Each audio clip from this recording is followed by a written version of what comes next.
wash that man right out of my hair. I'm gonna wash that man right out of my hair. I'm gonna wash that man right out of my hair and send him on his way. Get the picture? I'm gonna wave that. You see him pitching, bloody bears. Come here, come here. I owe my entire career to this festival. I wouldn't be here if it wasn't for the festival.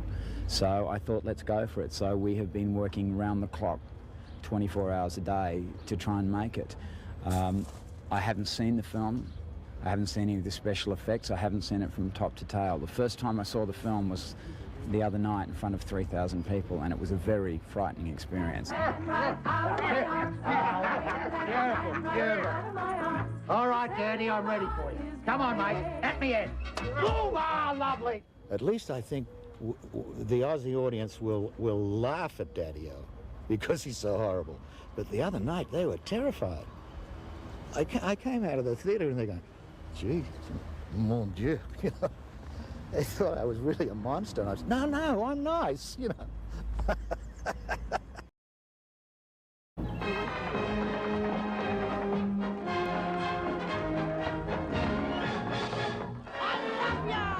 Truly, it's been a great sadness in my life to leave Aussie and go to the States and pretend to be an American to work, and from then on be accepted as an American.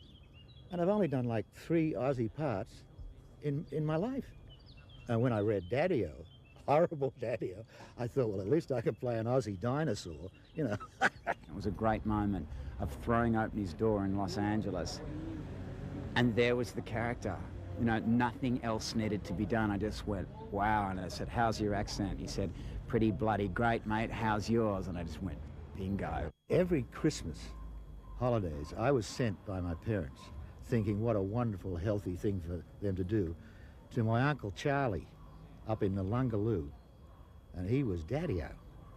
You know, I'd be up at 4 in the morning, lumping wheat and herding bloody sheep, with him saying, now come on, Rod, you know, you got a little bit of hard yakka. And I thought, you son of a, you know. So Daddy-O came pretty easily. If we don't hit it off, I want to underline this in red. If we don't see eye to eye, the next thing, Puffengula, we're going to be having an argument. And one of us is going to end up being the injured party. And you'd be the favourite, Buffhead. You'd be odds on, son. You'd be London to a brick. Now listen, your money's no good to you here, no private property. That's rule number 1. You come to live in this community, you donate all your capital and other material assets to the town. You're off the map, son. As far as the 7 o'clock news goes, Woop Woop doesn't exist, and that's the way we like it. And that's the way it's going to stay. Nobody leaves here without my permission. And that permission is never given. Stephan Elliott's long-awaited follow-up to The Adventures of Priscilla, Queen of the Desert, is deliberately designed to offend. This politically incorrect saga of outback life is a bit like a mixture of Wake in Fright, Razorback and The Adventures of Barry Mackenzie. Insiders will appreciate the links to raucous Aussie comedies of the early 70s. Barry Humphries has an hilarious cameo, and film distributor Alan Finney cheerfully essays the role of a bartender in the kind of cameo he played back then. Jonathan Sheck is a good sport, Richard Moyer and Rachel Griffiths are almost unrecognisable, and Paul Mercurio makes a fleeting appearance. Best of all is Rod Taylor, and an inspired piece of casting is Daddy-O, the patriarch of Woop Woop. He's terrifically funny.